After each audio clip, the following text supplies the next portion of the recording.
here. Thank you for taking time out of your schedule. We know there's lots of great things to be doing this time of year, and we are grateful and honored that you're here. And for anybody watching on Facebook, we appreciate you as well.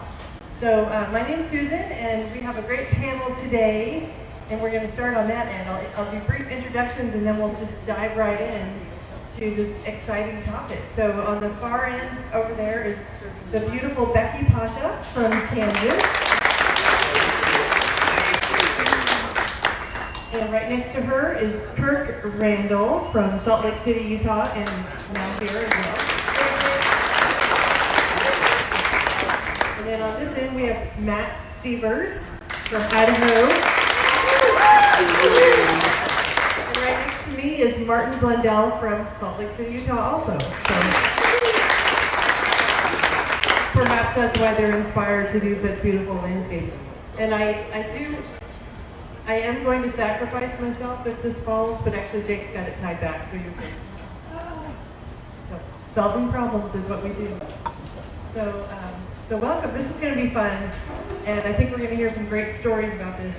Landscapes and light. Every artist that I talk to about what makes a painting really important is light. So we're going to talk probably a lot about that. And we will open it up to questions, so if people have questions, let us know. And before I forget, I always forget every Friday, I go, oh shoot. So I'm going to just say now, for those of you who are enjoying these art discovery series, how many of you are podcast listeners? Okay. We're gonna recruit more of you into the podcast world. There's an app on your phone, either Android or an Apple phone, and you can subscribe to our fairly new podcast, which is called Celebrating Art. So you go search Celebrating Art and then subscribe, and it will notify you every time we have a new podcast. And several of these people have already been interviewed, and you can put the podcast on in your car instead of listening to the news or something. It's way more inspirational, and you can delve down even more into what inspired them. So that's my commercial. And if anyone needs help finding that app on your phone, I can probably do that. So let's start by having each of you tell us just a bit about you and what got you into the world of art, and then we'll delve more into specifics about the painting. So Becky, please. Hi, I am Becky Pasha. Can everyone hear me okay? Holding microphones is not going good at. I, first of all, have 3 grown sons, so I feel right at home with these guys. Anyway, I am from Kansas City. I actually got into art accidentally. I did not mean to ever be an artist. I moved to Kansas City when I was 16, and my schedule was wrong. They had me in an art 101 class, and I didn't sign up for that. I was always more of the singer-dancer type. But my dad was a fantastic interior designer, and he died when I was 12. So I always kind of played with wallpaper samples of carpets and made beautiful houses, and I designed my own wallpaper, but I never, ever thought of being an artist, ever. So anyway, I stayed in this class, this Art 101, and my first painting was of an artichoke, which was my favorite food at the time, and always is, it still is. And it won the Purchase Award. My high school bought it, and it hung in the library until it was stolen. Makes me really cool. And I won all these awards. That artichoke painting, which was acrylic, it was 18 by 24, very realistic, which is a little stretch from where I am now. And I have really been painting ever since. I did get my degree in interior design, carry on that legacy, and I hated the shopping. I decided I'd rather do a really great painting for someone than go buy new lamps. And there was no internet back then, yes. So anyway, that is how I got into art, and I've been painting ever since. I feel like it picked me. I did not pick it, so I have a duty to perform, which is to enlighten people. So my paintings are strictly to enlighten people.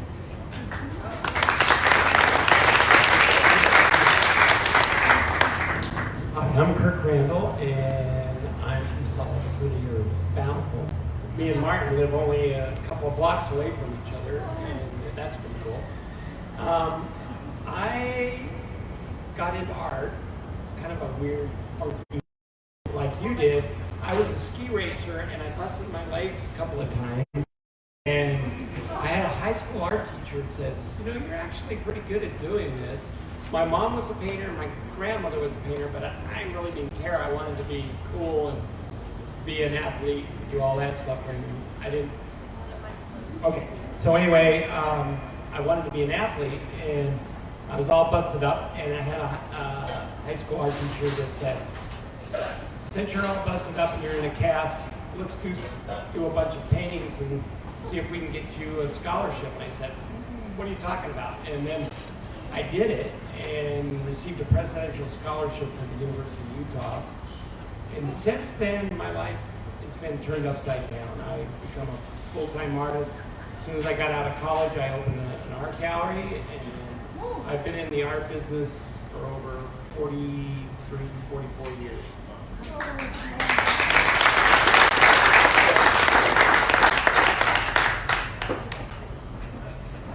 Test this one. This one sounds about the same. Okay. I'll take this one. Okay.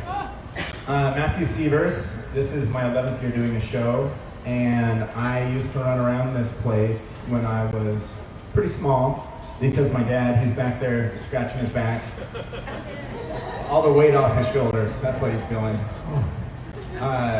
Grew up painting with Dad. He did the best job he could, and it was always the fundamentals. This is how you draw. This is color theory. This is, perspective.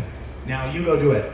And in front of my bedroom was an ink drawing of black and whites of Abbott and Costello and Charlie Chaplin. And to the side of that was actually a Robin Branham, an early work of hers that was like a deconstructed face that if you stood on one foot, it looked like a king and queen kind of kissing. It was a cool piece, but they both were nothing like Dad's. Then I'd descend the stairs and see a few that they had picked out that Dad had done that they would never let go. So there was a lot of influence growing up in my home, and then I had a few oil paintings under my belt going into college, and I was able to get a scholarship to Utah State, which was important because being in Idaho, a out-of-state school is really expensive. So I was able to attend school there, and after about 2 years, thinking I was gonna be a CEO one day, I had interned for GE, was doing sales, and had a really great summer, a lot of success in sales, but was not happy. And Dad had an opportunity to open a gallery, and he calls me up and he says, hey, how much do you have together? You give what you can, I'll give what I can, and we'll open this space and be owners of this gallery here in Scottsdale. And it really launched my career, and in so many ways I grew. I would paint in the front window of this gallery, and people would bang on the glass, paint monkey, and it was good. And I grew a thick skin because I was this young kid. I'd sit behind the desk, shirt and tie, if I wasn't painting, and they'd come in and look at my paintings. What's that? With that changed. Oh, it changed. And they'd look at it and critique it, good or bad, but sometimes really bad, thinking I was just a salesman and not like getting cut deep. And it was fine, it helped me grow really quickly. But anyways, when I first did this show, it was a huge success. We decided to close the gallery, which was a huge blessing because the recession came shortly after. Galleries went away, and the market's been growing ever since, and I really love Celebration. I love being here. Proud of the 11 years I've been here. Each year's been better. Susan does a phenomenal job. Just like this panel, there's always something interesting, and the people that she selects, the artists that grow here, are the ones that get invited back, the ones who are excited about what they do. That's an amazing collection. You go to other shows and you meet a bunch of artists and you're like, oh, that was fun. You come here and you're like, when we have family in town, we're bringing them back because it's an experience, and I'm proud to be part of it. Amen.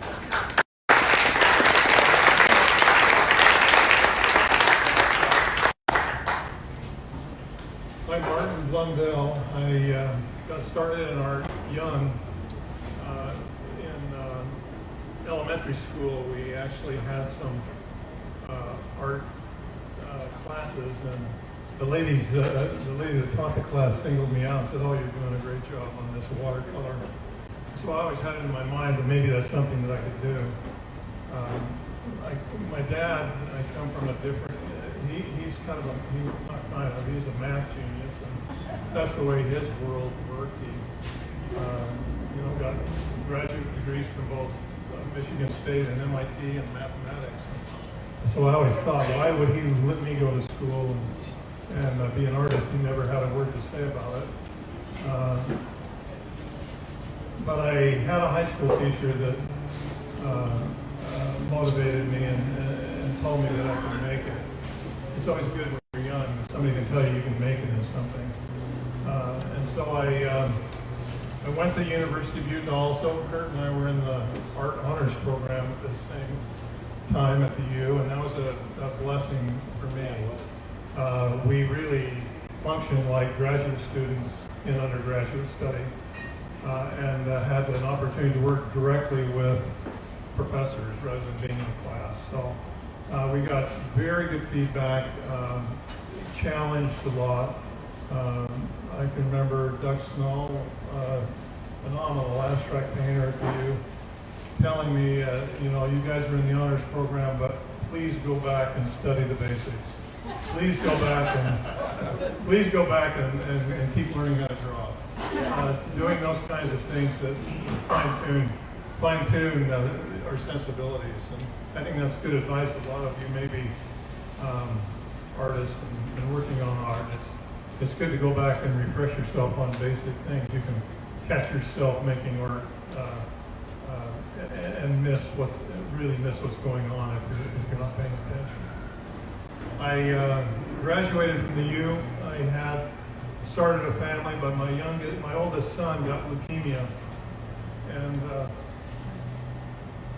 I started graduate school but then quit because I didn't have insurance, and I felt like I needed to put bread on the table, and so I started a business doing illustration and design work in the golf and ski industry all over North America. We had a lot of success. I worked in the nicest places: Pebble Beach, Pinehurst. These were our customers. These were our clients: Aspen, Vale, Deer Valley, Mont Tremblant. In Canada, we had an organization that ultimately led not only to illustration design in that world, but also we got into building apparel for the major ski companies, major resorts, coupled along with the art. We did all kinds of import-export from the Orient.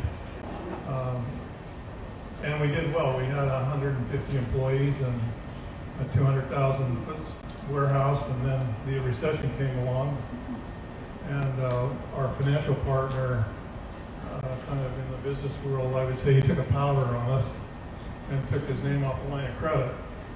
When that happened, of course, the bank then, we paid all of our real estate off and had a pretty significant amount of money saved, but in order for us to cover our debt to the Orient in terms of lines of credit, we had to sell everything. And so it was a painful experience, but a wonderful experience with the people that I worked with. This happened about 10, 12 years ago, and so we just used our retained earnings, and because we had a lot of employees that had mortgages and young families, and so we ran the business on our retained earnings until we decided to sell it. And at least we kept all those guys going, and I had a pretty good staff of very talented designers. It was a fun ride, a good one. But I'd always kept my hand in doing fine art. I entered all of the competitions in the state of Utah. I exhibited at the Springville Museum, and I kept the fine art thing going on the side. So, and when I sold, and I thought, Kurt, I kept bouncing off, see Kurt every once in a while, and he said, why don't you come down here and do a celebration? So Susan threw me a bone, and here we are. Second year.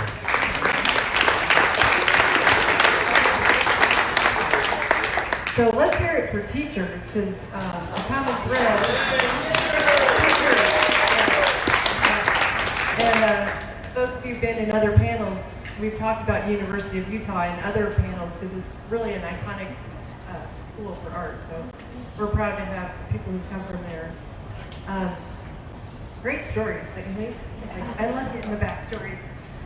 So, and you're a CEO now, all of you. You're CEOs of your own business. So see how that works out.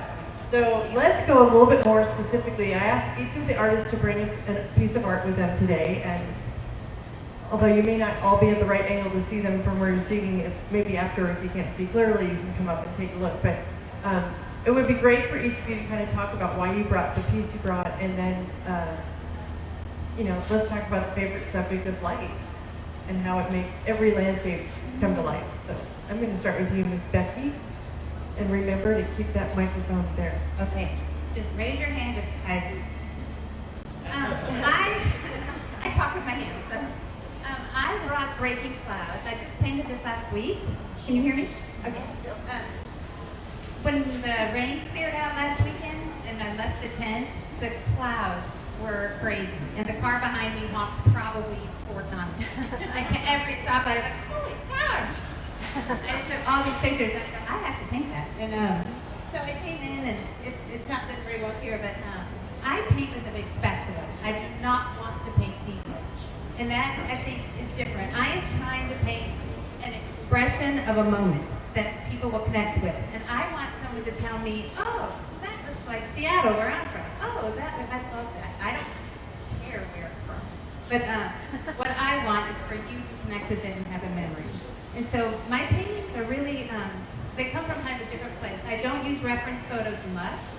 This one, I started with one and then put down, because they kind of take on their own life as I go. And it's tricky doing that here because you get interrupted a lot, but I also had a gallery, and I was also the monkey in the window. And so I did get used to people talking to me while I painted. And, it's a skill. You got to develop that, but it's totally fun. And what I love about this painting is, I don't know if you all can see it from this lighting, but it kind of feels like the clouds are moving because they were seriously breaking apart as I was taking the picture. And that light just shot up behind them. And I love to paint movement, anything that moves. So if you go to my space after this and look at my art, you're going to think I'm psycho because I paint so many subjects. But what they all have in common is movement and air and light. I mean, it's all about the light. So just a quick story. My husband, about 10 years ago, when the Turner exhibit came to the U.S. for the first time from the Tate Museum, and it was in Dallas. So he surprised me and took me down there and said, we're going to a show. And I'm like, what show are you in Dallas for? And he said, you just wait. And oh my gosh. I mean, the first room was his early work with the watercolors, kind of buzzed through that. Second room, with all the ships, buzzed through that. I don't know if you all know Turner's work. I was going to say, repeat the name of the artist. William Turner from the early 1800s. He kind of what kind of inspired the Impressionists. So anyway, but the last room, when he was losing his vision, and they're all a little more abstract, and I mean, I just cried. And I thought, wow, if art can do that to me, oh my gosh. It was just, it turned me inside out. And it was really just the way that light illuminated off that canvas, and how there wasn't a specific thing. That painting actually did have a deer in it, but it was not the focal point. The focal point was that glow. And it made me glow. And so that is what I love to do when I paint. I'm trying to emulate something so that people connect with it, and it makes the piece timeless. 50 years from now, hopefully when your kids have your art, and hopefully there's something in that they can connect to and still grow. And that is what I think that light is all about. And I'm going to keep it on you, Becky, for a minute, because you paint. Crazy. Like, she's not one of these painters, she's one of these painters, so kind of can you tell them a little bit about that and what the name we coined for you the other day? Our new... I tell people, they say, what do you call this kind of art? And I always say, well, the Impressionists just kind of came up with their own name. So I think I am the first person in the atmospheric movement. So one of the other artists calls me the airist. And I'm hoping to gather at least a dozen, and then we can make ourselves really numb too. But yeah, I'm very atmospheric. I care more about the weather in the painting than the subject. I do. I want you to feel the mist or hear the creature. I just really care about the word stuff. So I think, but I'm also self-taught. I had no teacher to tell me I was doing it wrong. So I just kept on going, and I just love it. Oh, what's your studio number? We just had to end, but she's over here, and your studio number is 226. yep, Yes. 226. I have Woodwell. Miss Becky Pasha.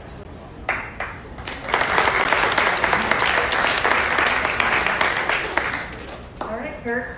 You got lots of paintings in your world, but this one's kind of special. Yeah, because I think the two of us got, my paintings are about experiencing place. When you go to a place, there's an experience that is kind of almost humbling, but you have to be a part of that environment. And I chose this because me and Susan got to experience this place. And me and Susan got to experience this place together this summer. And we were up in the Bitterroot Valley, and we got up early in the morning with one of the other artists in here, Matt, and me and Susan took off early in the morning. And it's about experiencing morning light. We left our spouses because They were all sleeping. slow in the morning, so They were all dead with out. us, but they couldn't get out of the house fast enough, so we set off for this event. And so we're off on an adventure, and I never know exactly where I'm going or how I'm going to go, but you take off down the road, and you never know what you're going to run into. Me and Matt were just kind of, we had our coffee, and we were driving, and I'm going, let's go up that canyon. There's got to be something up that canyon I want to experience. And we were dragging Susan, because she's never been with me really when I'm experiencing, trying to find a place to experience. And so we were up in this canyon, and there was this burnt forest of lodgepole pine where a fire had gone through here. And this painting is named Regeneration. And it's amazing how Mother Nature can regenerate itself. It's amazing what Mother Nature can do. And we took a moment to experience this. It took me a while. I kept walking around, and I wasn't getting it. And then the light bulb went off. It was just like this magic moment. And me and Matt and Susan were taken back by the experience. I'm going to interject too, because we actually, all of us have been, this was a fork in the road. The day before we took the fork that went up, Right. and it was all burned out trees with very little new growth. But we knew there was something special, and we were winding up that day, so we headed back to where we were staying and did barn paintings and such. But we could hear water, so the next morning when we set out early, there were two locations we wanted to go to. One was a pasture to get the mountain behind us, and I was kind of afraid to go back to this spot because the road that went up was a one-lane dirt road with big drop-offs, and I was like, yeah, you guys go on back there because I saw it, and I'm going to go look at some other stuff. And then they texted me, Matt texted me and said, you are missing out, you have to come meet us, take the lower right fork. And I'm like, okay. So I pulled up, and it was about, it was right around 8 a.m. Yeah. And I could hear them laughing and giggling and shrieking about, oh my God, blah, blah. And I was like, how do I get down there? And I finally found the trailhead and worked my way down there. And this little bit of heaven was waiting for us. And it was all about the light, that moment. It was crazy. Yeah. And when I did a small study of it, and I texted it to Susan, and after I had done that study, it just rose the hair on the back of my neck, because I've never seen a painting of a burned forest with Mother Nature doing this regeneration thing. I've had a lady that's been here. She was here 3 weeks ago. She stood there for about an hour just looking at this painting and looking at it. And I said, you want to know the story behind this painting? And she just, when I told her the story, it just moved her. I mean, she was almost crying. And then they came in yesterday, made a few revisions. They wanted to see a little more growth, and because Mother Nature is regrowing. So I added a few more pine trees so you can see the growth going on. So I'm not offended by interpreting something that might be in the present than what was in the past. So I like to alter things, but it's okay. But if you can, I could draw somebody into my landscape and make it personal for the person who's going to experience this. It was a moving experience because both people got it, and it's going in a beautiful home. I can't wait to show Susan where it's going. It's spectacular.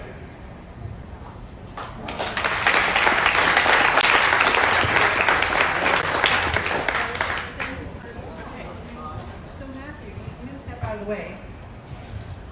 I'll let you talk about this. So currently I'm using a lot of photos to compose a composition. I've really fallen in love with the atmosphere of Arizona, where the dust even plays a role in the sunsets here.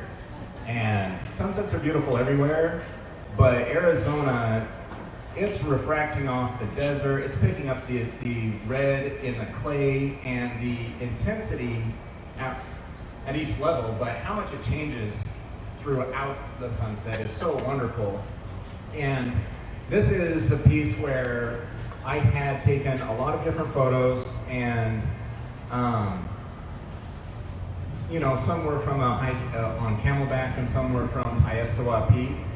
And what I was finding was the foreground washes out. You know, you take a shot of a sunset and the sun just floods your camera, and the light's changing so fast you can't do a quick plein air. It's like already changed. There's just certain lighting that you're almost having to paint from memory, and the emotion of that memory. So I want to piece these together so that the foreground has such an interesting voice with big expressive marks, and I build those up in layers.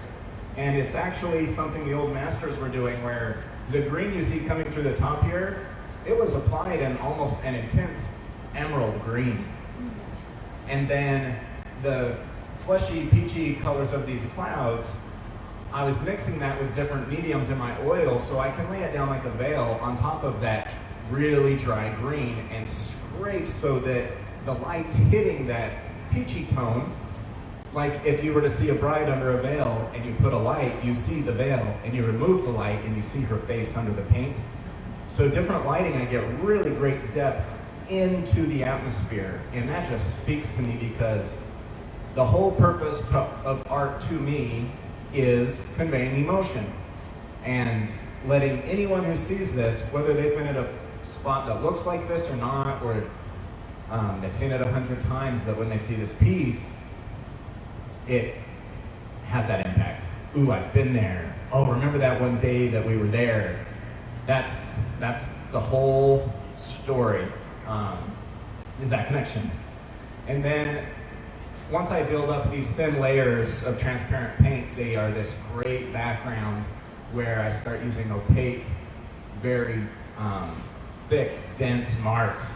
So the city lights are done in that way, and they react very differently to the lighting. And I love that the story in this painting is the light of the atmosphere versus the light of the city, and that light has this kind of twinkling diamonds in a jewelry case feel and it just catches your eye, and it's this, I don't know, a completely different sensation than looking at the clouds or the sun. And also, you see paintings of Arizona and saguaros a lot. Just like if we were at Laguna Beach, you'd see a lot of paintings of whales and seashells. And what I love about these is that it's not really a typical composition. It's a saguaro, but you're looking inward instead of turning your back on the city and looking out at a sunset that's away from the city. You're internalizing, and you're not turning your back, but you're breathing it in, and you're saying, that's still beautiful. It might have a lot of people, but we're here in this together, and I can read a positive message from this. And I really wanted this piece up here because I'm very proud of it, all the depths, all the layers, and all the different tools I used to create it.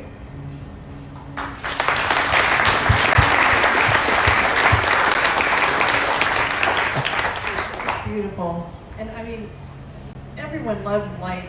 And how many of you, besides me, when you're flying in an airplane, like to take the pictures of the city and you're coming in? Yeah, okay. Thank you for not making me feel silly. But there's Only something you. magical, only me. Yeah, well, in fact, there is another one because you're working on a commission for somebody right now about that. But let's, haven't even had it in line yet, but I almost fell down. Yeah. Oh, get out of the way, you're talking about your beautiful. Come over here. This painting's title is Last Light Sky. I used to spend a lot of time working for Del Webb Corporation, doing illustration and other work, and I would travel to Page, Arizona constantly, and then get in a fixed-wing airplane, fly down here to Phoenix, and meet with their purchasing agent down here. So I made many, many trips flying over the desert, and a number of times I took my camera and took photos out of airplanes. It's interesting enough that can happen, but Page, Arizona is right on the borderline of Arizona and Utah. Those of you who know what Fredonia and Page Fredonia and Kanab are split by the borderline. And I had so many occasions to drive back to Salt Lake on that road and see sunsets near Kanab. And that's where this piece comes from. It's a pretty barren place. There's not much development out on the desert near Fredonia, and the sunsets are really amazing. And so that's where the inspiration for this came. I generally take a few photographs, make an illustration, a little few composition drawings, and then paint in the studio. And I describe the work as the intersection of reality and memory. It's I start in a real place, but halfway through I get rid of my resources, discard those, and finish my paintings with a palette knife. So they start with a brush, finish with a palette knife.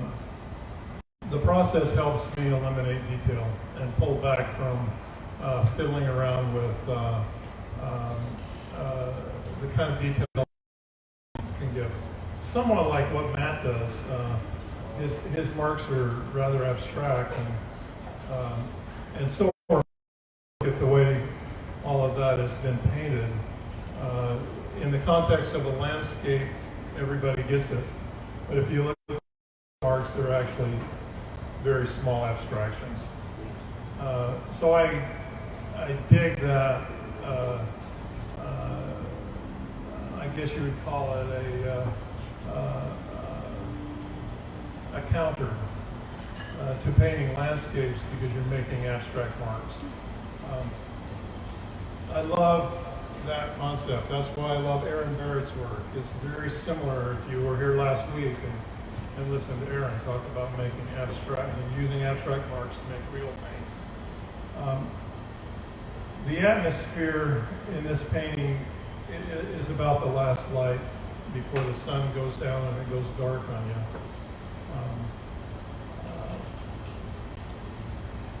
I think we all experienced the amazing moments on the planet that only last maybe 7-8 minutes, and this is one of them. And so I vacillate between doing evening light paintings and early morning ones. The light is very much different, very much more interesting, especially as it comes across the landscape. I've tried to make the paintings interesting and going beyond the real. People would say sometimes say to me, "Oh man, that's bright. That's a bright sunset." And I say, you look at the sunset down here, and it's even better than what you can paint. You can hardly capture how amazing it is. But, the idea of what paintings make you feel is important to me. It's important. That's why I think the palette knife helps in my process, because the end of the painting becomes as much about what I saw, as much about my memory of what I saw, and combining that with the way I felt about it. And so I think that's what generates something new. Rather than painting literally, you're combining those senses, those feelings that you have, those limitations that you have, if you will, about the way you paint. The limitations create what I would call an autonomous image. And I think that having one foot in abstraction, really, and one foot in realism, it gives my paintings the edge that I'm looking for.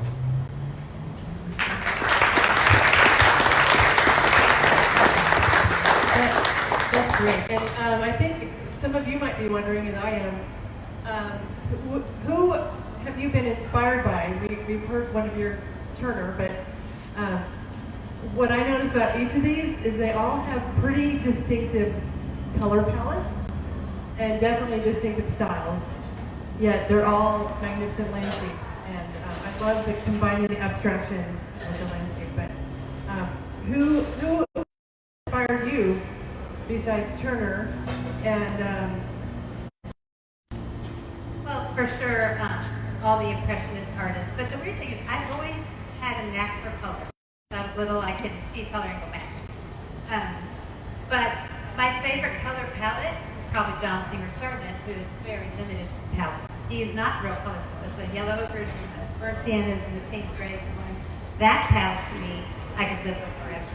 And I don't do a whole lot of paintings in that palette because people want color down there in their art, But so I have to probably say John Singer Sargent just because of that. She makes me kind of appreciate that earth tone palette that is just so, I don't know, his work is amazing. And I know people lovingly call me the modern day Monet, which I so appreciate. Of course, I gotta say Monet. All those flowers that are moving and airy and, that's, I guess I said the Impressionist stuff. This is a tough one because there's so many artists that influence my work. I go back to the college days. Doug Snow. He was the master of abstraction, but dealing with landscape and these visual, intimate places that you just dive into. But the paintings were so abstract that they were amazing. And even my paintings have some of the same abstract qualities, and I think that influence came from Doug. And so it starts in my college days, and then art history was really huge in my world, and the Impressionists. I'm still really intrigued by Impressionism, and in my world is my images read real. When you walk up to them and you start dissecting them, they fall apart. They become abstractions, mini abstractions. Erin, my neighbor, is a big influence. I mean, just to have her next to me and watch her manipulate paint with a credit card and a playing card and a few palette knives, and what she does with it. So it comes from many, many different sources. I look at Matt. Matt, in the last 2 years, has been a big influence in my work. I watch him manipulate paint with these big squeegees and that. In fact, today I was giving him a bad time about that. But in reality, yeah, there's been some wonderful people in here that have been big influences. So from art history to people that I'm around have influenced my work. I could go to some of the old timers, William R. Lee, that was an amazing painter. Turner, there was Remington, Russell, all these guys. There's so many things that influenced my life, and I'm probably more at the end of my career, and now I'm experiencing what I want to experience from all those influences over the years. I saw you doing very abstract work last night. Oh, don't tell them about that. It's impossible to be in this environment for these artists to not be influenced and inspired by literally everyone around them. And whether it's purposeful or you just, as you absorb it into your psyche, you'll see the influence coming out. But it's an incubator of goodness and inspiration here. How about you, Matt? Absolutely, the artists here are very inspirational, and I would say we are living in a very unique time for growth as artists. And if any of you have drug your feet on joining Instagram, do it. Have someone set it up for you if you are timid. Instagram is such a great resource for artists. It drops all the politics and the news and all of that, and it's like art.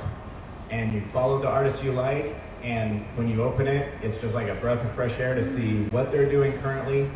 And I'm following, 200 living artists that are creating work right now that is just breathtaking.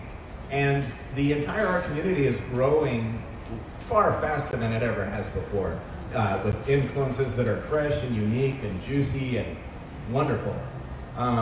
So in my color palette, one thing I realized was I was getting drawn to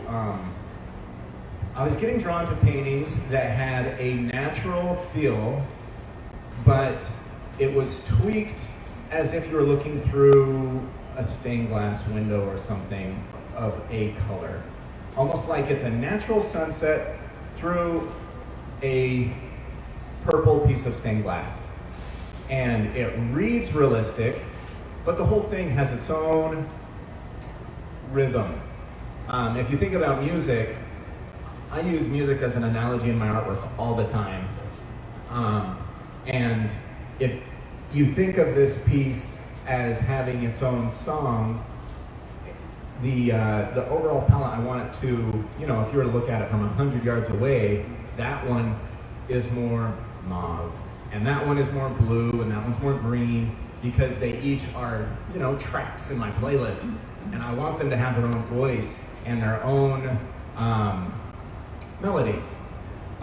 So what I've been doing a lot, I was mentioning that I have all these photos, I'm tying them together, I'm piecing them in layers, lots of transparent layers stacked, and getting that depth, including in the body of a saguaro, so you're seeing through it, which causes that city to feel so vast, and the vanishing point, you are instantly going into the painting.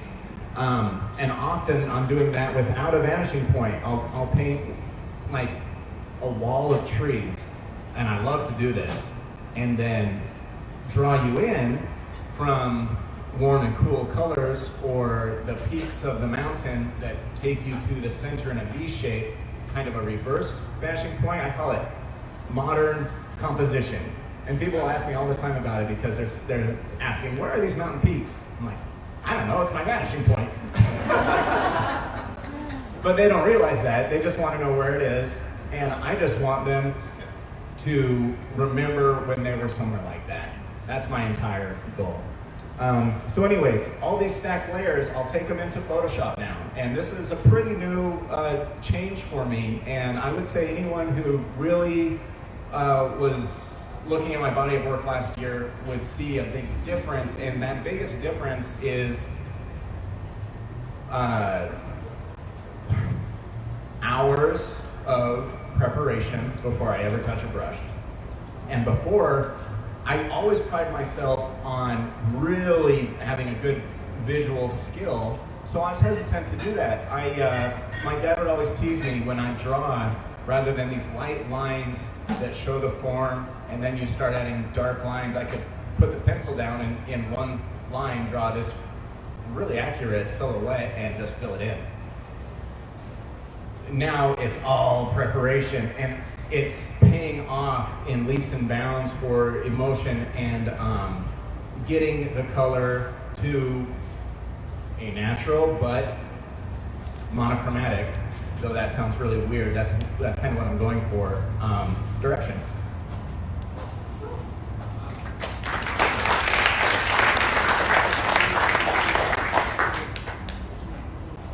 In my former life, I spent a lot of time traveling to different clients all over North America, Europe, and then I spent a lot of time in Hong Kong. And so I had a chance to go to museums everywhere. That was a huge influence on me as an artist and appreciating art and understanding art. I had when we went to school, for those of you who are my age, the big thing was abstract expressionism. And some of the people that I really love, Robert Rauschenberg. I love it because he has a handicap. He's attention deficit and dyslexic. He has a hard time pulling it together. But I was telling a friend of mine who's had he's kind of fallen off the edge of the earth. I told him handicaps can really work for your benefit. If you are able to channel yourself, the uniqueness of having a handicap like a Robert Rauschenberg has created some of the most interesting work. So I was enamored by Robert Rauschenberg, by Jasper Johns, these two painters from New York. And I spent a lot of time in New York, so I go to the Museum of Modern Art. I looked at their stuff constantly. I saw their retrospectives. I love Cy Twombly. I don't know how many, who knows Cy Twombly here? See, he's in the painter's world, he's known as the king of painters. He paints, scribbles and illustrates in an abstract way Greek and Roman mythology. Amazing paintings for color and form and line. But maybe more recent, I have a real love for Richard Diebenkorn, a California painter. How many of you know Diebenkorn? A few of you know him. He painted mainly in San Francisco. But he had 3 bodies of work. He painted in New Mexico a lot when he was doing graduate school.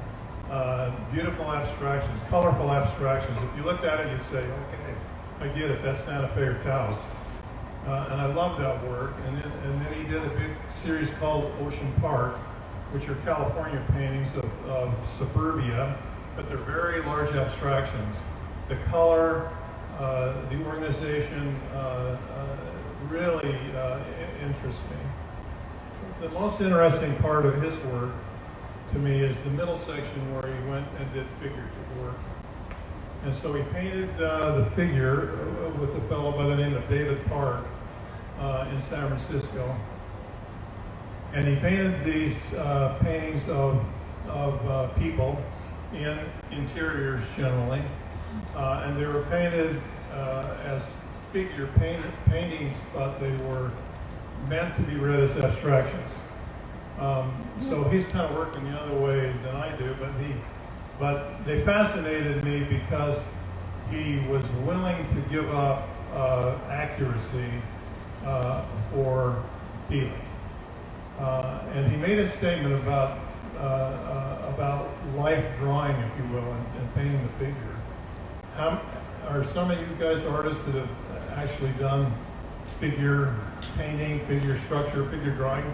You kind of know the drill, and kind of like what Matt was saying is exactly the opposite for me. You have to find the line. If you have a nude model and you've got 30 people and you're all trying to find that shape, that line. How does the back connect? How does it connect to the rest of the body?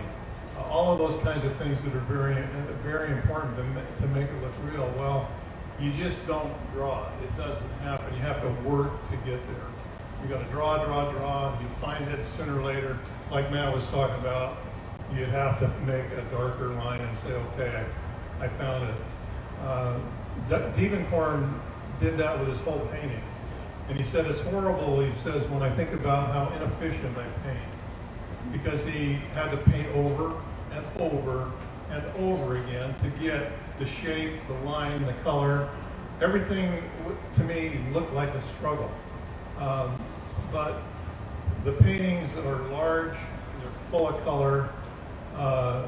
He distorts a lot for all the purposes of making an autonomous, beautiful piece of work that you say to yourself, at least I say to myself, he worked on this until he was satisfied with all the little nuance that happens with overpainting, the things that come from the back of the painting, the distortions, the interesting things that he was willing to investigate, to me have made paintings that are ultimately more interesting to me than straightforward representations. So I would say there are many, I get inspired by all kinds of artists, but a few have made a big difference. One thing is great for artists if you can visit great museums. And they're all over the place.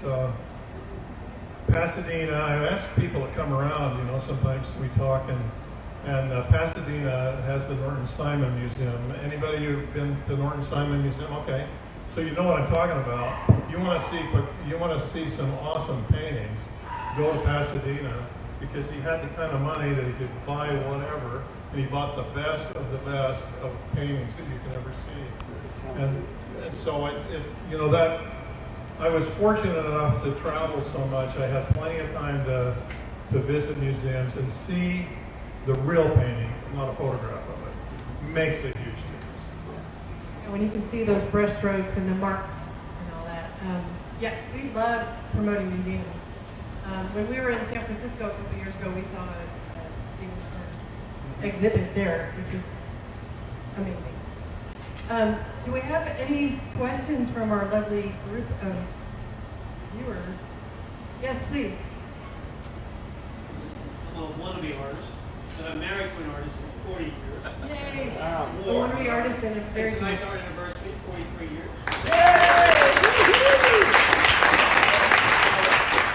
My mom's an artist, again, was a wannabe artist. I feel like I've been to a master class because in one hour it's amazing. You guys are phenomenal. I have a beginner's question. How do you decide whether to paint vertical, and I hate all those iPhone photos, or horizontal, which is our cinema and our vision. So how do you, and obviously you're in the valley, you've got a mountain behind you, it makes no sense. But how do you ever decide whether I go horizontal or vertical? That's a Just good a question. beginner's question, sorry. I'm gonna repeat it for Facebook. The question is from an artist, a beginner artist, who calls himself, is how do you decide to do a horizontal or vertical? I can answer that. Yeah, go for it. Mine is just an impression. When I look at a canvas and I'm making a decision and I have an image that I'm going to express myself, I just make an instantaneous decision whether I'm going to go horizontal or I'm going to go vertical. It doesn't matter. I just look at it and I go, let's go for it. It's intuition for me. Focal point a little bit. Focal point, yeah. I hate to say this, but art is a business here. What we're trying to do is sell paintings. Susan wants them to sell. We want them to sell. And I have to admit that, you'd say, oh, artists, they don't think that way. They don't think about making a buck. Well, that's a bunch of baloney. And That's starving artist chili. We Yeah. really don't have starving artists here. yeah, and I had to go to a symposium the other night, and they're talking about 20th century is when starving artists came to being, because before that they were all craftsmen. If you're good at it, you made some dough doing it. But I have to admit that after the first year in the show, so many people ask me for horizontal paintings that are outside of the norm. I'm saying that you get these typical sizes that are normal, 36 by 48, 20 by 24. So many people ask me, they said, we have places in our home that we need a wider painting. So I started doing some 24 by 48 paintings, which would be something I would have never thought of doing before. And you don't see it in art history very much either. Real long extended paintings. So I started making some, and I sold a couple of them already this year. So just from a practical standpoint, making art is great, but artists also have to sell some work. So that, I mean, I think that that's the difference. And even vertical, maybe Matt's done some tall, skinny paintings because people come in and say, you know what, I got a house full of windows, but I got a couple of columns. What would fit? So I think you adjust sometimes to the market. That's frank. Very true. And I'm gonna add some rebuttal at the same time. My best painting in there is 36 by 72 vertical. All the others are selling. That one's still here. So true. And I dare anyone to say they can fit that on their mantle. It is a big painting. But it's what I wanted to paint. It had impact, and it's a lone saguaro with all these arms, and I'm doing this vanishing point where even though it's a large piece, you can't tell if it's a city like this. It's much more implied. I'm sure there's several in this group that have heard me talk about it, because everyone in my booth, I can't help but drag them over there and show off this painting I'm proud of. It's implied. You don't know if it's light on top of rocks or a path or a trail. It really engages the imagination, and a lot of that is the link to the sunset. And it works more so because of that composition, the vertical composition. And it's going to find a home. I've sold 36 by 72 verticals. I'm not worried about that. It's just a slower sale, which I'm fine with. And as Susan knows, I had a 72 square here. My second best painting. And that sold like 10 days ago. And it was a big piece. I thought it would end up in a hotel lobby with what everyone was saying, but it ended up behind a dining table, and they fell in love with it. And the ceilings are only like, I don't know, 9 or 10 feet tall in there. It was like a mural, and it's amazing. And they loved it, and it changes the whole room, and it looks amazing. But the main point I wanted to get at was this. I have a lot of subject matter that I paint like a portrait, where I'm giving the barn or the tree this extra attention, like it's the main focal. These 3 trees back here, those are mine behind the table, so you can see the green tree probably. It has character. It's like the way you would paint a president. You know, it's special.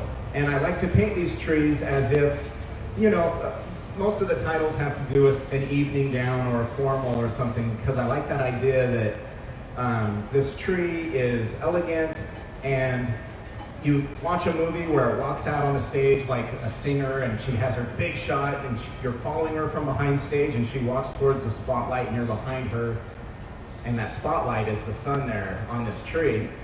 And it's not pruned back, it's not like this manicured tree, it's really, I don't know, being itself.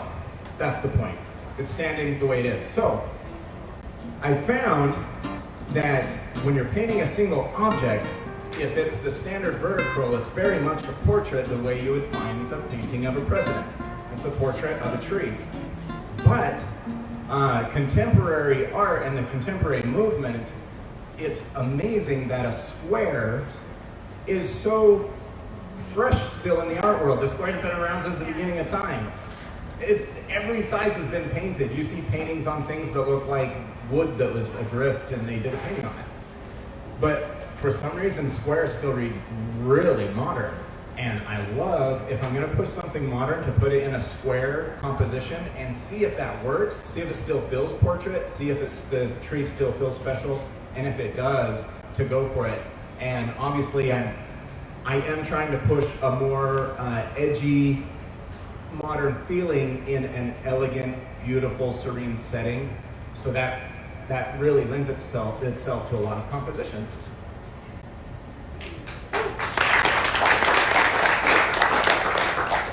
That was a really good question, and I think another thing is, as a business person, we have a lot of different people who come from all across the country and the world who all have different types of homes.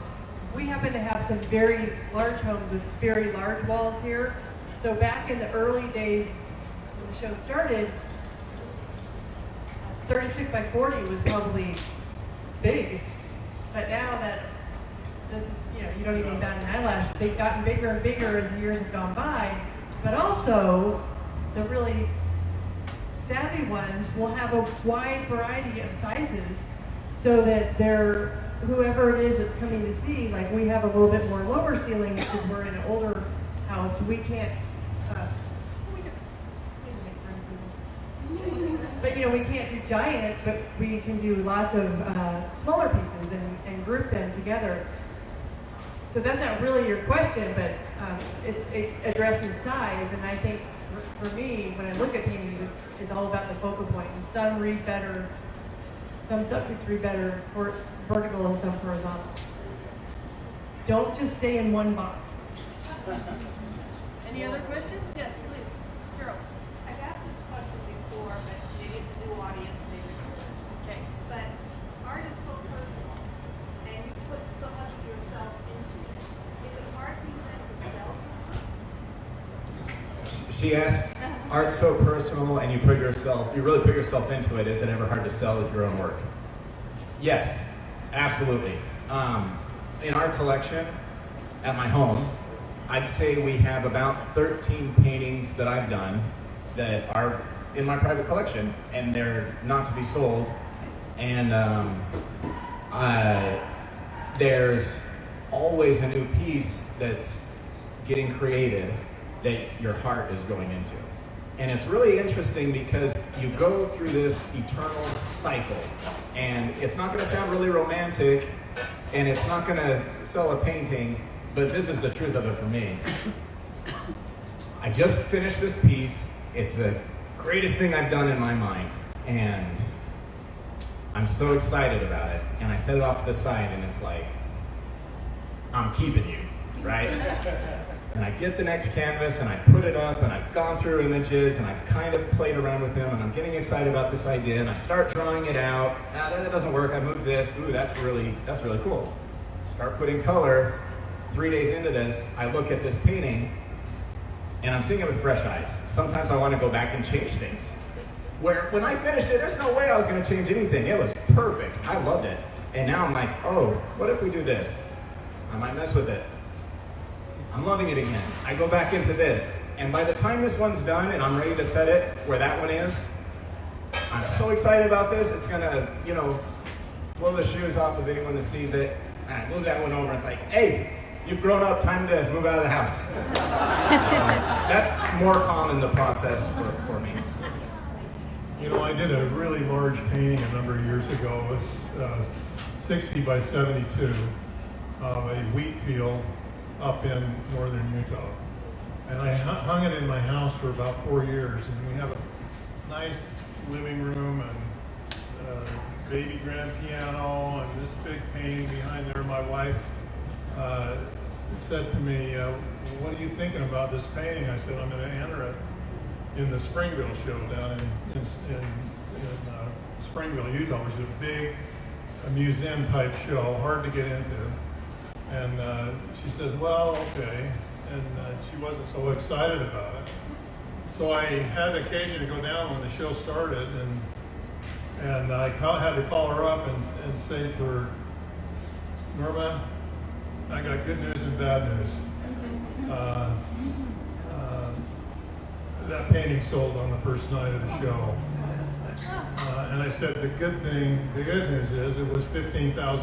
So, I mean, there's something that kind of compensates for letting a good painting go. And I've taken photographs of it, and I've kept it. She hasn't quite gotten over it. But it is painful sometimes, especially if you've lived with it for a while. That's a good question. I had a similar experience with my earlier work. The emotion in my work a few years ago was all about joy and happy and fun and life and color. Really strong red, yellow, blue, outlined, playful, whimsical, and several of those pieces that I keep are of that style. So I had painted this tree that my wife fell in love with. It was a 48 by 60, and it's a big piece. So she had kind of claimed it. But she didn't put her name on it. And she's claimed several. They didn't get this. They didn't get this approach. I'm gonna look bad here, but anyways, it was called Skittle Tree, because all the leaves were like Skittles and different colors, and they went from round and broke into more geometric squares until they were starbursts kind of thing. She loved this piece, and I knew she liked it, but she likes a lot of my work. So I took it to a show and it sold right away, and I told her, and she was clearly upset but happy for the money kind of thing. And I said, I photographed it, I'll paint something like it for you. And I thought I was gonna nail it and make it better than ever. And I painted it for her and kind of like did it as a surprise. And it missed the mark somehow. And I feel like I do commission work better than anyone. Like, no one gets their commission until they say it's one of their favorites. Right? Come on. All right. And anyways, it missed the mark, and the irony is it now hangs in my studio. So I still kept it. You guys want to touch that one? I think that is truly what I love about this show, is that we get to see where the paintings go. If we don't deliver them ourselves, because they're big or whatever, we get to at least meet the people buying them. And that's important to me. I used to have a gallery, and it was kind of funny. I used to talk about my own wall. I was the resident artist, so I had a whole wall of my paintings, and these women came up to it, and they were talking amongst themselves, and I gave them time to look, and then I walked up, and I heard them say, I want this artist to teach. I did not want to teach because I'm self-taught. I was a little embarrassed with my technique. I paint spatulas and all kinds of stuff.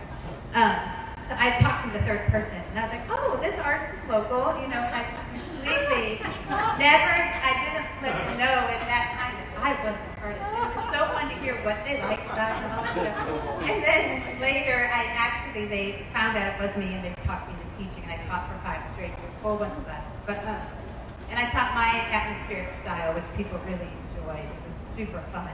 Mimi took some of my classes. So it really was such a blessing that I finally owned up to what I do. But anyway, forgot where I was.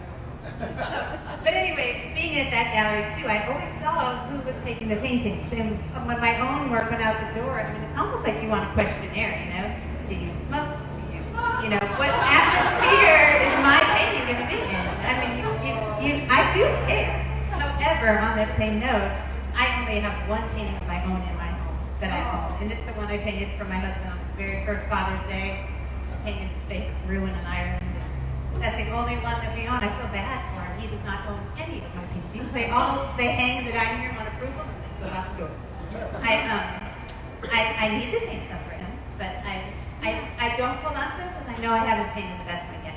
So I let him go. So I can keep going. I'm going to finish on a little different note.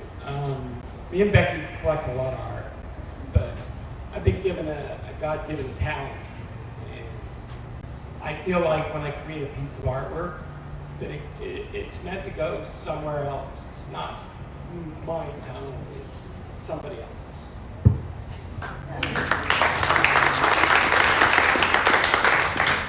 So great. One question from Facebook. Facebook question? Which are these all oil or oil acrylic? Oil. Oily. They're all oily people.